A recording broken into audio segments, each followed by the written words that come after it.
बाबा ने जब मुझे बताया कि एहसान चचा की बेटी की शादी है तो मैं बहुत खुश हुई थी। चचा लाहौर में रहते थे, हम कराची में। मेरी अपनी कजन हुमैरा से बहुत अच्छी दोस्ती थी। मैंने कहा बाबा मैं भी जाऊंगी शादी में। वो कहने लगे हाँ हाँ क्यों नहीं, ऐसा करो तुम और तुम्हारी माँ पहले चले जाओ, मैं बस शादी के दिनों में ही आऊंगा और फिर तुम्हें वापस ले आऊंगा वहां से। मैंने कहा ये ठीक है। अम्मी भी राजी थी। हमने जल्दी जल्दी शामी कबाब और कुछ सालन वगैरह बनाए, उन्हें फ्रीज कर दिया। ट्रेन में जाना था और सिर्फ मैंने और अम्मी ने जाना था, इसलिए मेरे वालिद ने 2 टिकटें ले ली। ट्रेन का सफर मुझे शुरू से कोफ्त में मुब्तला कर देता था।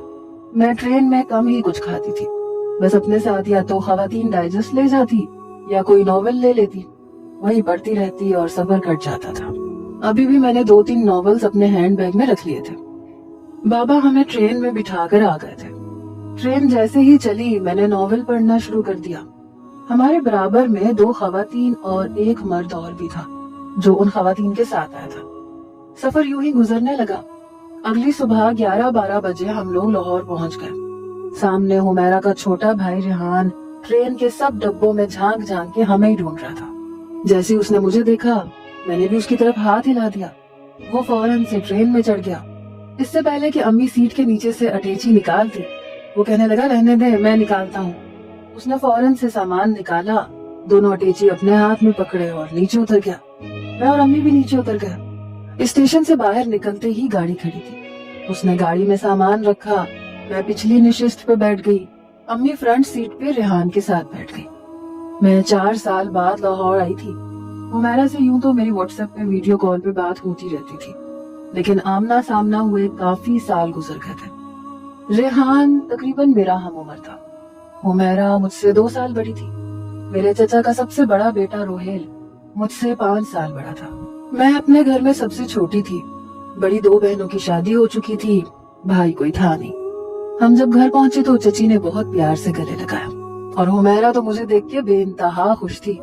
फिर तो मेरा और हुमैरा का बातों का वो सिलसिला शुरू हुआ कि खत्म होने का नाम ही नहीं ले रहा था। रात को चचा के साथ रोहेल भी आया था। 4-5 साल बाद मैं उसे देख रही थी। अभी भी वैसे का वैसा ही था, कम गो संजीदा सा। मुझे देखते ही उसने सलाम किया, फिर मेरी वालिदा से बातें करता रहा। देखने में वो जितना हैंडसम, स्मार्ट और गुड लुकिंग था, उतना ही कम गो था। शायद अभी अपने ऑफिस से वापस आया था। कुछ देर ही बैठा होगा, फिर अपने कमरे में चला गया। अलबत्ता रेहान उतना ही बातूनी था। खाना खाने के बाद सभी सोने की तैयारी करने लगे। मैं भी काफी थक गई थी। जब से आई थी हुमैरा से बातें खत्म ही नहीं हो रही थी। इससे पहले कि मैं भी हुमैरा के कमरे में सोने जाती, रेहान ने मेरा हाथ पकड़ लिया। कहने लगा cousin this is not fair, चलो आओ ढोल बजाते हैं, आखिर तुम्हारी कजन की शादी है।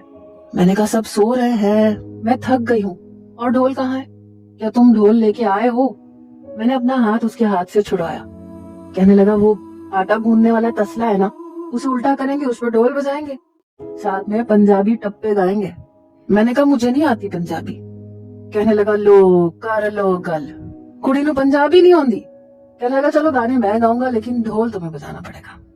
मैंने कहा मैं थकी हुई सफर से आई हूँ, पूरा दिन तुम दोनों ने सोने नहीं दिया। हुमैरा कहने लगी भाई मैं तो दुल्हन हूँ, इसलिए मैं तो कुछ नहीं बोल रही और तुम्हारा साथ भी नहीं दूंगी, मैं सिर्फ दुल्हनों की तरह शर्माऊंगी। मैंने कहा चलो जी हो गया फिर काम, क्या फायदा बैठने का, 3 लोगों में मजा थोड़ी आता है। कहने लगा मैं हूँ ना 10 के बराबर, वो मजा आएगा तुम बस देखती जाना, तुम लोग यहाँ बैठो। वो हमें ड्राइंग रूम के सोफों पे बिठा के खुद किचन में चला गया। वहां से एक बड़ा सा तसला उठा के ले आया। कहने लगा चलो बजाओ कजन, गाना मैं गाऊंगा। मैंने हल्का हल्का ढोल बजाना शुरू किया।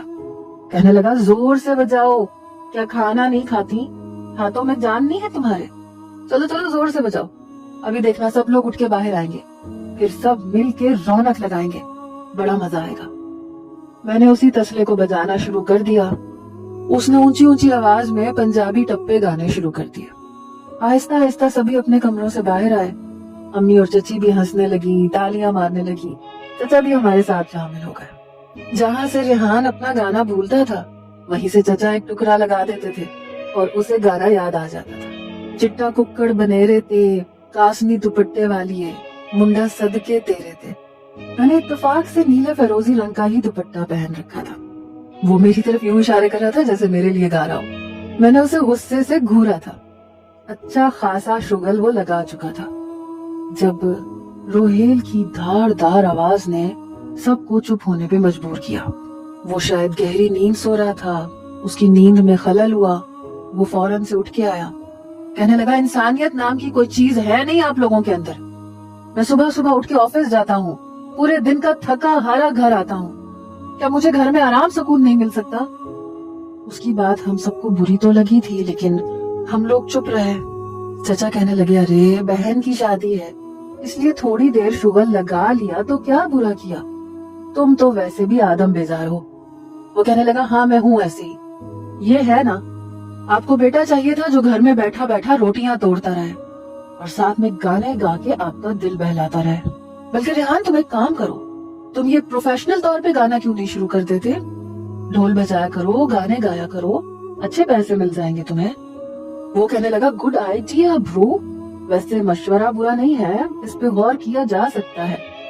चचा कहने लगे, चलो चलो अब सब जाके आराम करो। अगले रोज हमने शाम को मोहल्ले की चंद लड़कियों को बुलवा कर ढोलकी मंगवा कर बजाई थी। रात से पहले पहले सब फंक्शन खत्म कर दिया था ताकि मौसूफ को कोई मसला ना हो, लेकिन मुझे उसका ये एटीट्यूड अजीब सा लगा था। एक बात तो मैं आपको बताना ही भूल गई, बचपन से मेरा रिश्ता रोहेल से तय था। ये बात वो भी जानता था और मैं भी जानती थी, लेकिन बाकायदा मंगनी की रस्म नहीं हुई थी। रेहान अलबत्ता मुझे उसके नाम पे तंग करने लगता था। मैं जब किचन में खाना बना रही थी तो मेरे पास आके बैठ गया, कहने लगा, तुम यहाँ पे बैठी हुई क्या कर रही हो? मैंने कहा, नजर नहीं आ रहा आपको, मैं अपने नाखूनों को गोल कर रही हूँ ताकि शादी पर जब नेल पॉलिश लगाऊं तो बहुत अच्छे लगे। उसने मेरे हाथ से नाखून कटर पकड़ा और साइड पे रख दिया।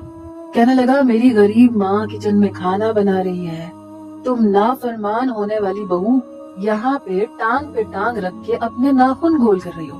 हुमैरा मेरे बराबर भी बैठी थी, उसकी बात सुन के बेसाख्ता हंसने लगी। मैंने कहा, रेहान के बच्चे बदतमीजी नहीं करो, और खबरदार तुमने मुझे कुछ उल्टा सीधा कुछ कहा तो?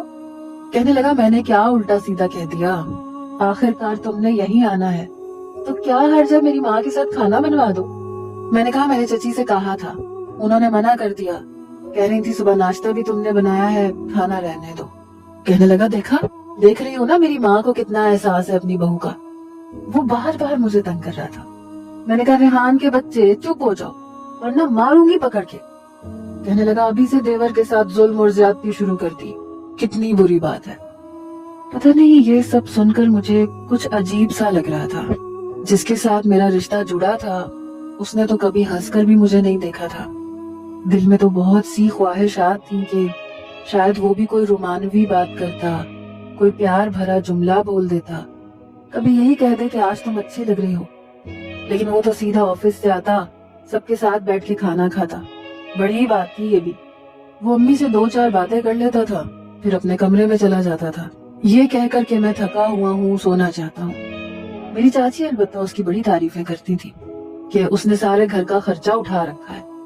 रेहान उन दिनों यूनिवर्सिटी में पढ़ रहा था, आखिरी सेमेस्टर था।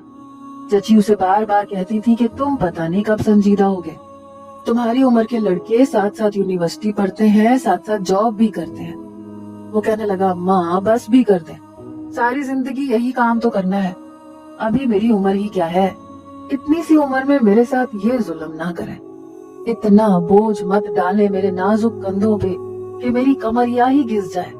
ये तो जो ना कहे वो कम था, हर वक्त उल्टी सीधी बातें करके दूसरों को हंसाता रहता था। हुमैरा की शादी से 2 दिन पहले रोहेल ने कहा कि उसकी बैरून मुल्क जॉब लग गई है और अगले महीने वो इटली चला जाएगा और 5 साल तक फिर वापसी मुमकिन नहीं। ये सुनकर मेरे वालिद और वालिदा दोनों ही चुप से हो गए। चची भी चुप थी।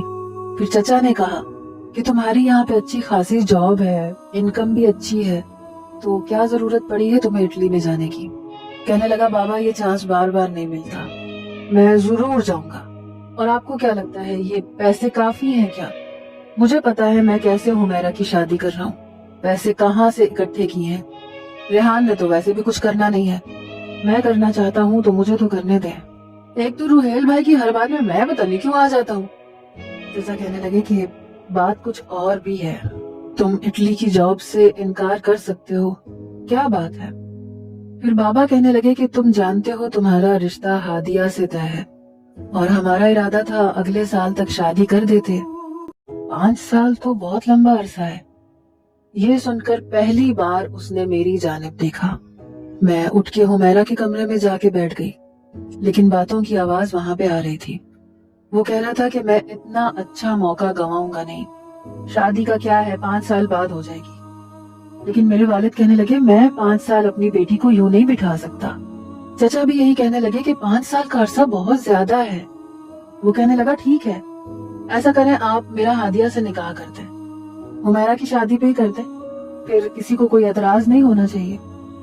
मेरे वालिद कहने लगे कि 5 सालों में तुम कब वापस आओगे? 5 साल तक मैं निकाह के नाम पे भी अपनी बेटी को बिठाए रखूंगा क्या? या तो तुम उसका भी वीजा लगवाओ, उसे भी इटली बुलवा लो, या फिर 2 साल बाद वापस आ जाओ। वो कहने लगा ठीक है, मैं कोशिश करूंगा, निकाह नामे को दिखा के अगर हादिया का वीजा लग गया तो मैं उसे वहां बुला लूंगा। यूं मेरा निकाह रोहेल से हुमैरा की शादी पर ही हो गया। मेरी दोनों बहनों ने इस बात पे बहुत एतराज किया कि निकाह हमारे बगैर कर लिया। वो कराची से लाहौर आ नहीं सकती थी, सब कुछ अचानक हुआ था। हुमैरा की शादी खत्म हो गई, हम लोग वापस आ गए। मैं रोहेल के साथ रिश्ते में तो बन चुकी थी, लेकिन उसने कभी मुझसे फोन पे बात करने की कोशिश नहीं की थी। अलबत्ता रेहान की कॉल मुझे आती रहती थी, ऐसी उल्टी सीधी बातें करता रहता था। कहता था भाई का फोन आया था, कह रहे थे मेरा मन हादिया के बगैर इटली में लग ही नहीं रहा, बहुत उदास हूँ। मैंने कहा तुम मेरे साथ झूठ मत बोला करो, अगर रोहेल का दिल उदास होता तो मेरा नंबर उनके पास है, वो खुद भी कह सकते थे। कहने लगा कह तो देते, लेकिन शर्म आ रही होगी ना, बड़ा शर्मीला है मेरा भाई, मेरी तरह बेशर्म थोड़ी है, यहाँ मोहब्बत हुई वहां बेधड़क इजहार कर दिया। मेरी पहली ख्वाहिश थी कि कभी तो रोहेल मुझसे बात करे, मुझे फोन करे। बहरहाल वक्त ऐसे ही गुजरने लगा। 6 माह गुजरे। एक रात अचानक से मेरे वालिद की तबीयत खराब हो गई, उनके सीने में बेतहाशा दर्द उठा। मैं और मेरी अम्मी जल्दी से बाबा को हॉस्पिटल ले गए, लेकिन जब तक हम हॉस्पिटल पहुंचे डॉक्टर इलाज के लिए उन्हें रूम में ले जा चुके थे। हम सोच भी नहीं सकते थे कि ऐसे अचानक से कोई हादसा भी हो सकता है। मेरी वालिदा तो सख्ते में आ गई, मेरी बहनें बहनोई सब घर में आ गए। चचा चची और रेहान भी लाहौर से कराची आ गए। पहली बार मैंने उसे काफी संजीदा देखा था, कभी मुझे तसल्ली देता, कभी मेरी वालिदा को, लेकिन मेरी वालिदा उसके बाद बीमार पड़ गई। आहिस्ता आहिस्ता वापस सब लोग चले गए, बहनें भी अपने घर जा चुकी थी। रेहान भी 4 दिन रहकर वापस चला गया। मैं अपनी वालिदा को बहुत बहलाने की कोशिश करती, वो मुझे कहती थी कि मुझे नहीं लगता कि मैं भी ज्यादा वक्त जी पाऊंगी। मैं रोने लग जाती, अम्मी से कहती अम्मी प्लीज ऐसी बातें मत किया करें। वो कहती थी कि मैं तुम्हारी चची से कहती हूँ कि रोहेल वापस आए और रुखसती ले ले, मुझे तुम्हारी बहुत फिक्र सताती रहती है। ये बात जब अम्मी ने चची से की तो चची कहने लगी कि हम खुद भी इसी बात के बारे में सोच रहे थे। मैं रोहेल के अब्बा से कहती हूँ कि रोहेल को वापस पाकिस्तान बुला ले, उसे कहे कि वो यहाँ काम कर ले। लेकिन वो बात को टाल मटोल किए जा रहा था। कहने लगा मैं अभी नहीं आ सकता, मैंने उनका कॉन्ट्रैक्ट साइन किया है, वो लोग मुझे कभी वापस नहीं आने देंगे। चाचा चाची कहने लगे कि जल्दी वापस आओ, हमने तुम्हारी रुखसती करवानी है, या फिर हादिया को वहाँ अपने पास बुलाने का इंतजाम करो। लेकिन ये बातें बस बातें ही थी। 3 माह बाद मेरी वालिदा का भी इंतकाल हो गया। मैं तो यूं थी कि मुझे गशी के दौरे पड़ने लगे। इस बार रेहान और चचा आए थे। चची की तबीयत बेहतर नहीं थी, इसलिए वो सफर नहीं कर सकी। अब मसला मेरी रिहाइश का भी होने लगा। मैं अकेली घर में नहीं रह सकती थी, दोनों बहनें ससुराल में रहती थी, उनके साथ रहने का तो सवाल ही पैदा नहीं होता था। इसलिए चचा बाहमी मशवरे से मुझे लाहौर अपने साथ ले गए। मैं हर वक्त चुप चुप रहती। शुरू में तो हुमैरा अपने ससुराल से आ जाती थी, मुझे बहुत तसल्लियां देती थी। चची बार बार रोहेल को फोन करके कहती थी कि या तो तुम आ जाओ या हादिया को अपने पास बुला लो, लेकिन वो सुनता ही नहीं था। न उसने मेरे वालिद के इंतकाल पर मुझे कॉल की, ना मेरी वालिदा के इंतकाल पर एक लफ्ज उसने अफसोस का मुझसे कहा। पता नहीं कैसा रिश्ता था मेरा और उसका। हम एक दूसरे के साथ एक पाकीज़ा बंधन में जुड़े हुए थे। لیکن ایک بار جو کبھی اس نے اس حوالے سے بات کی ہو یا میرے غم کو اور دکھ کو سمجھنے کی کوشش کی ہو. البتہ ریحان ضرور سنجیدہ ہو گیا تھا. اب جاب بھی کرنے لگا تھا، لیکن جب بھی آتا مجھ سے ادھر ادھر کی فضول باتیں کرتا رہتا. شاید میرا دل بہلانے کی کوشش کرتا تھا. چچی نے مجھے روہیل کا کمرہ ہی دیا تھا رہنے کے لیے. کہتی تھی کہ باتیں کیا کرو، تم کیوں ہر وقت چپ چپ رہتی ہو. جب کبھی ہمیرا آتی تھی تو میرا دل تھوڑا بہل جاتا تھا. کبھی کبھی میں شکوہ بھی کر جاتی تھی. اسے کہتی تھی کہ ہمیرا، تمہارے بھائی نے تو میرے والدین کا مجھ سے افسوس تک نہیں کیا. کہنے لگی وہ کچھ ایسا ہی ہے، انہیں یہ سب آتا نہیں ہے، بس اپنی خواہش اور کامیابی اور کریئر کے علاوہ انہیں کچھ نظر ہی نہیں آتا. کہنے لگی جب تم وہاں چلی جاؤ گی یا بھائی یہاں آ جائیں گے تو آہستہ آہستہ سب ٹھیک ہو جائے گا. ایک بار ریحان اپنے آفس سے واپس آیا تو مجھے کہنے لگا آپ کیا ہر وقت اداس رہتی ہیں. ٹھیک ہے ماں باپ کا غم بہت زیادہ ہوتا ہے، لیکن اس طرح ہر وقت روتے رہنے سے آپ کی اپنی صحت بھی خراب ہو رہی ہے. چلے میرے ساتھ باہر چلے، آج میں آپ کو باہر سے کھانا کھلا کے لاتا ہوں. میں نے کہا مجھے کہیں نہیں جانا. کہنے لگا کیا ہو گیا، پلیز منع مت کیا کریں، چلے نا بھابھی میرے ساتھ چلے، آپ کو ایک مزے کی بات بھی بتاؤں گا. میں نے کہا کیا بات. کہنے لگا ساتھ چلیں گی تو بتاؤں گا، ایسے گھر بیٹھے بیٹھے تھوڑی بات ہوتی ہے، سمجھا کریں. اپنی آنکھ ونک کر کے کہنے لگا سیکرٹ بات ہے. اس نے میرے کان کے قریب ہو کر کہا. میں نے کہا ضرور کسی لڑکی کا چکر ہوگا. میری بات پہ وہ کھل کھلا کے ہنسنے لگا. کہنے لگا کتنی سمجھدار ہیں آپ، ماشاءاللہ ماشاءاللہ، اللہ میری بھابھی کو نظر بد سے بچائے. دیور کے دل کی بات کو کتنی جلدی کیچ کیا آپ نے. ویسے ہماری اچھی بانڈنگ بن سکتی ہے. چلے نا بڑے کمال کی باتیں بتانی ہے. اس نے میرا ہاتھ پکڑا، مجھے زبردستی اپنے ساتھ لے گیا. پہلے ایک ریسٹورنٹ میں کھانا کھلایا، پھر آئس کریم کھلائی. اس دوران وہ اپنی ساری لو اسٹوری مجھے سنا چکا تھا. اسے اپنی یونیورسٹی کی ایک کلاس فیلو سے محبت ہو گئی تھی اور وہ بھی اس سے محبت کرتی تھی. میں نے اس کی ساری کہانی سننے کے بعد یہ کہا کہ پہلے مجھے یہ بتاؤ، چلو تم تو خیر شروع سے لچے لفنگے آوارہ قسم کے ہو، تمہارا کام ہی لڑکیوں سے باتیں کرنا دوستی کرنا ہے، لیکن اس لڑکی کو تم میں کیا نظر آیا جو اس نے تم سے محبت کر لی. میں نے جان بوجھ کے یہ کہا تھا. اس نے مجھے غصے سے دیکھا. کہنے لگا اچھا یہ بات ہے، آپ مجھے ہلکا لے رہی ہیں، آپ کو پتا نہیں میری کتنی ویلیو ہے. ذرا اپنی ہونے والی دیورانی سے پوچھئے گا، مرتی ہے مجھ پہ. اس نے اپنا کالر جھٹکتے ہوئے کہا. میں نے کہا اچھا یہ بتاؤ کب ملوا رہے ہو اس سے. کہنے لگا آپ کہیں، آپ کو بتانے کا مقصد ہی یہی ہے. کہنے لگا مجھے بھائی کے آنے کا انتظار ہے، بھائی آئے تو میری بھی نیا پار لگے، کیونکہ امی تو کبھی بھی بھائی کے بغیر میری شادی نہیں کھڑکانے والی. میں نے کہا یہ تو اچھی بات ہے، میرے شوہر کے بغیر تمہاری شادی ہونی بھی نہیں چاہیے. میں نے یہ بات مسکراتے ہوئے کہی تھی. کہنے لگا کتنی اچھے لگتی ہیں آپ اس طرح سے مسکراتی ہوئی، ایسے ہی مسکراتی رہا کریں، بہت پیاری لگتی ہیں. پھر وہ کہنے لگا کہ کیا اپنے بھائی سے ضد باندھ رکھی ہے. میں نے کہا کیا ضد باندھ رکھی ہے میں نے. اس وقت وہ آئس کریم کھا رہا تھا. کہنے لگا اگر وہ آپ سے بات نہیں کرتے تو آپ کا ان سے پردہ تو نہیں ہے، آپ فون کر لو. میں نے کہا پہل تو انہیں کرنی چاہیے. روہیل کے ذکر پر میں چپ سی ہو گئی. کہنے لگا چھوڑیں اس بات کو، آپ بھائی سے بات کیا کریں نا. میں نے اسے کوئی جواب نہیں دیا. گھر آ کر واپس میں اسی کی باتوں کے بارے میں سوچنے لگی کہ وہ میرا شوہر ہے، میں صرف اس انتظار میں کیوں بیٹھی رہوں کہ وہ پہل کرے. میں نے روہیل کا نمبر ملایا، واٹس ایپ کال کی تھی لیکن اس نے فون نہیں اٹھایا. میرا دل بالکل ہی ٹوٹ کے رہ گیا. پتا نہیں وہ مجھ سے بات کیوں نہیں کرتا تھا. 1 گھنٹے کے بعد مجھے روہیل کے نمبر سے کال آنے لگی. میں نے فون اٹھایا. کہنے لگا ہاں کیا بات ہے، کیوں فون کر رہی تھی، کوئی کام تھا یا تمہیں بھی اماں ابا کی طرح یہ ایک دورہ پڑ گیا ہے کہ میں تمہیں واپس بلا لوں یا میں واپس آ جاؤں. میں نے کہا میں آپ سے صرف بات کرنا چاہتی تھی. کہنے لگا تم بھی یہی باتیں کرو گی، مجھے کوئی سمجھنے کی کوشش نہیں کرے گا. میں نے کہا آپ مجھ سے کہیں گے تو میں آپ کو سمجھوں گی بھی اور کوشش بھی کروں گی.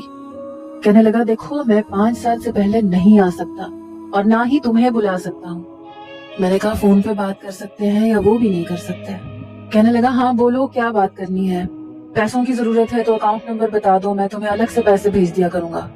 میں نے کہا مجھے صرف آپ کی ضرورت ہے کہ اپنی 24 گھنٹے کی مصروفیات میں سے मुझे थोड़ा सा वक्त दे सकते हैं, मुझसे बात कर सकते हैं, ताकि ये 5 साल का अरसा गुजारना मेरे लिए कुछ आसान हो सके। कहने लगा, वही टिपिकल बीवियों वाली बात।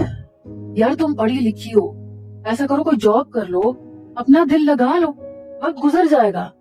मैं रोज रोज ये फिल्मी हीरोज की तरह बात नहीं कर सकता, मैं इस किस्म का बिल्कुल नहीं हूँ, बहुत प्रैक्टिकल किस्म का शख्स हूँ, ख्वाबों की दुनिया में नहीं रहता।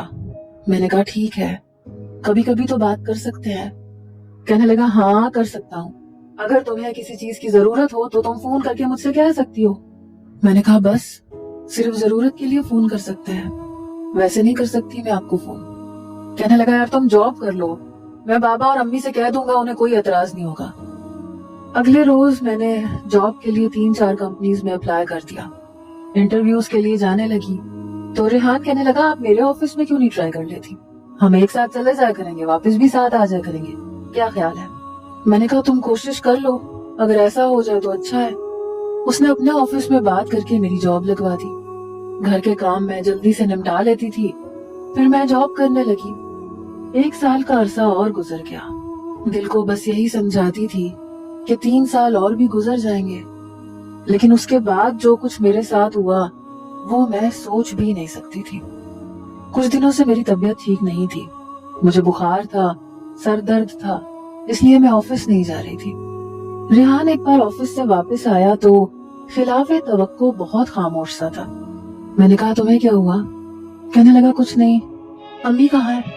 मैंने कहा अम्मी नमाज पढ़ रही होंगी ईशा की, और अब्बा भी नमाज पढ़ने गए थे, आने वाले होंगे।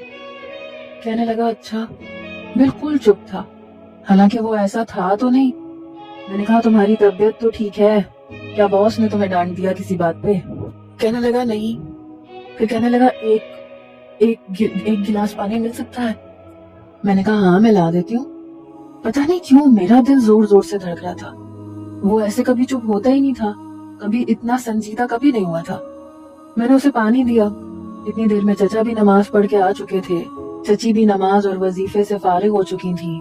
कहने लगा अम्मी आपसे बहुत जरूरी बात करनी है। चचा और चची उसके सामने बैठ गए।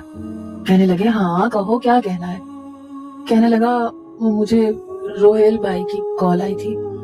चचा ने कहा फिर। कहने लगा उन्होंने वहां दूसरी शादी कर ली है, ग्रीन कार्ड के चक्कर में। ये सुनना था कि मैं जहां खड़ी थी खड़ी रह गई। ये खबर मेरे सर पे किसी बम की तरह फटी। मैं रोने लगी, चची भी रोने लगी। कहने लगी ये उसने क्या कर दिया। चचा गुस्से में आ गए, कहने लगे मैं रोहेल को फोन करता हूँ, मैं उसे छोड़ूंगा नहीं। उसकी हिम्मत कैसे हुई इतना बड़ा कदम उठाने की, इसलिए वहां गया था वो। अगर उसका ऐसा कोई इरादा था तो मेरी बच्ची की जिंदगी क्यों बर्बाद की, क्यों उससे निकाह करके गया था वो। कहने लगा अबू मेरी पूरी बात तो सुन ले। चचा कहने लगे अब क्या रह गया कहने को। रेहान ने जेब से एक पेपर निकाला और चचा की तरफ बढ़ा दिया। चचा कहने लगे अब ये क्या है। कहने लगा खोल के देख ले। जैसे ही चचा ने वो पेपर खोला उनका रंग उड़ गया, पेपर उनके हाथ से छूट के जमीन पे गिर गया। चची कहने लगी क्या है ये, बताओ ना रेहान ये क्या है। वो कहने लगा भाभी का तलाकनामा, उन्होंने भाभी को तलाक दे दी और ये भी कहा है कि आप जहाँ चाहें उसकी शादी कर दें, उन्हें कोई एतराज नहीं होगा। मुझे लगा जैसे रोहेल ने मेरे मुंह पे जिल्लत का तमाचा मारा है।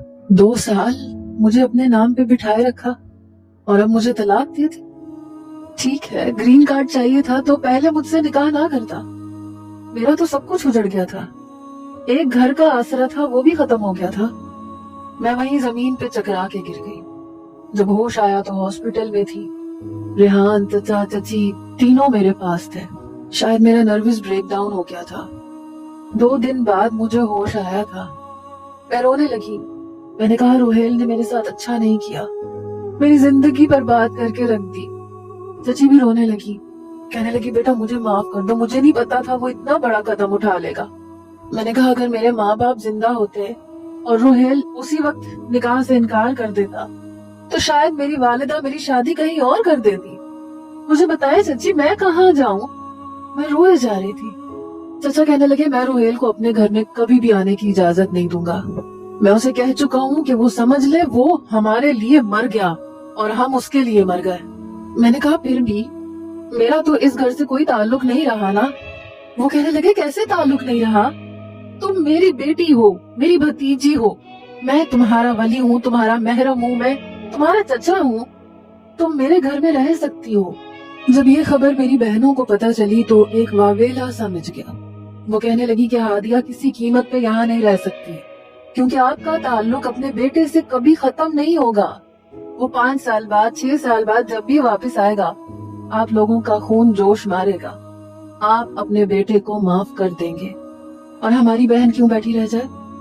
چچا کہنے لگے تمہاری نظر میں کوئی اچھا رشتہ ہو تو بتاؤ، میں خود اپنی بیٹی کی شادی کروں گا۔ میں نے کہا چچا مجھے کسی سے شادی نہیں کرنی، آپ مجھے کسی یتیم خانے میں بھجوا دیں۔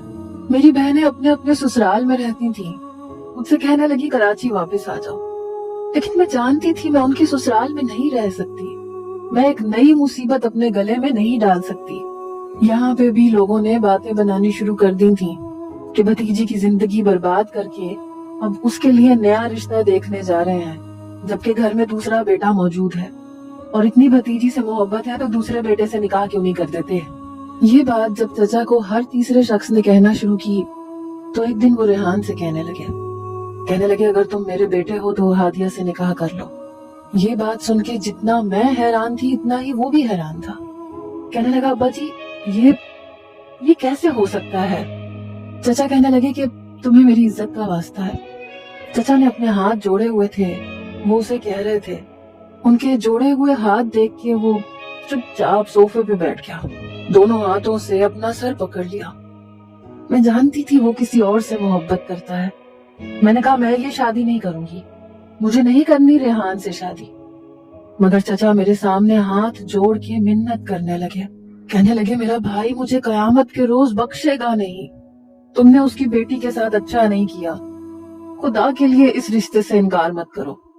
پتہ نہیں کیسا نکاح تھا ہمارا، نہ میں راضی تھی نہ میں ریحان کے بارے میں کچھ بھی ایسا سوچ سکتی تھی، لیکن چچا نے ہمارا نکاح کر دیا، اور اس کے بعد میں اپنی جگہ گمسم بیٹھی تھی، وہ اپنی جگہ چپ تھا۔ ایک پہاڑ تھا جو ہمارے سر پر آن گرا تھا۔ نکاح کے نام پہ ایسے لگتا تھا کہ ہم دونوں پتھر کے ہو چکے ہیں۔ چچا کا روتا ہوا چہرہ دیکھ کر ہم مجبور ہوئے تھے۔ نکاح کے وقت بھی وہ اپنے آنسو صاف کر رہے تھے۔ میری تائی اماں بھی بالکل کسی پتھر کی طرح بیٹھی مجھے دیکھ رہی تھی۔ نکاح ہونے کے بعد تائی اماں اٹھی، میرا بازو پکڑ کے مجھے اٹھا کے ریحان کے کمرے میں بٹھا دیا۔ میں سمجھ نہیں پا رہی تھی کہ مجھے زندگی کے اس دوراہے پہ لا کے روہیل نے کھڑا کر دیا تھا۔ آخر میں نے اس کا کیا بگاڑا تھا؟ ابھی تک میرے اور ریحان کے بیچ بڑا خوبصورت سا رشتہ تھا، بہن بھائی کا، دیور بھابھی کا، ایک اچھے دوست کا، ایک ساتھ دینے والے دوست کا، لیکن اس شخص کی وجہ سے وہ ختم ہو چکا تھا۔ کسی اور سے محبت کرتا تھا، وہ مجھے نہیں اپنا سکتا تھا اور اپنانا چاہیے بھی نہیں تھا۔ میں اس کے سر پہ بوجھ بن کے مسلط نہیں ہو سکتی تھی۔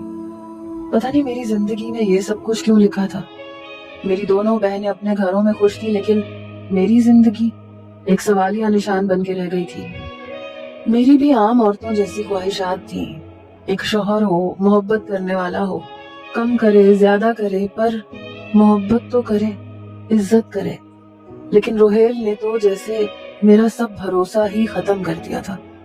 میرے پاس رہنے کا کوئی ٹھکانہ ہوتا تو کبھی بھی ریحان سے شادی نہ کرتی۔ یہی سوچ رہی تھی جب کمرے کا دروازہ کھلا۔ بڑی خاموشی سے وہ اندر داخل ہوا، دروازہ بند کیا۔ وہ مجھے دیکھ نہیں رہا تھا، نظریں میں بھی چرا رہی تھی۔ ایک عجیب کام ہو چکا تھا جو کبھی ہونا نہیں چاہیے تھا، جس نے ہمیں ایک دوسرے سے نظریں ملانے کے بھی قابل نہیں چھوڑا تھا۔ ایک وہی تو تھا جو مجھے غم سے بچانے کے لیے ہنسا دیا کرتا تھا، مجھ سے بات کر کے ساری پریشانیاں دور کر دیتا تھا، مجھے ہر بات پہ تسلی دے دیتا تھا۔ اب تو شاید وہ بھی مجھ سے نفرت کرے گا، میری وجہ سے اس کی محبت اس سے چھن گئی۔ وہ میرے پاس آ کر نہیں بیٹھا، سامنے رکھے صوفے پہ بیٹھ گیا۔ مجھے بھی ایسی کوئی امید نہیں تھی، یہ شادی تھوڑی نہ تھی، بس ایک مجبوری کا رشتہ تھا۔ چپ چاپ وہ زمین کی طرف دیکھتا رہا، پھر دونوں ہاتھوں سے اپنا سر پکڑ کے بیٹھ گیا، پھر رونے لگا۔ پہلی بار میں نے اسے یوں روتے ہوئے دیکھا۔ کہنے لگا اچھا نہیں کیا روہیل بھائی نے، میں نے کبھی آپ کو اس نظر سے نہیں دیکھا، کبھی بھی آپ کے بارے میں ایسا نہیں سوچا، سوچ بھی نہیں سکتا تھا، گناہ لگ رہا ہے یہ سب کچھ۔ یہ کہتے ہوئے وہ پھوٹ پھوٹ کے رونے لگا۔ میں بیڈ سے اٹھ گئی، تھوڑے فاصلے پہ رک کے اس کے پاس آ کے بیٹھ گئی، لیکن وہ ایک دم سے پیچھے ہٹا۔ میں نے کہا تم میری فکر مت کرو، میں کبھی بھی خود کو تمہارے اوپر مسلط نہیں کروں گی، تم نے بس اپنا نام دے دیا، میرے لیے یہ کافی ہے، تم جس سے محبت کرتے ہو میں خود اس سے تمہاری شادی کرواؤں گی۔ میری آنکھوں سے بھی آنسو بہنے لگے۔ میری بات سن کے وہ چپ سا ہوا۔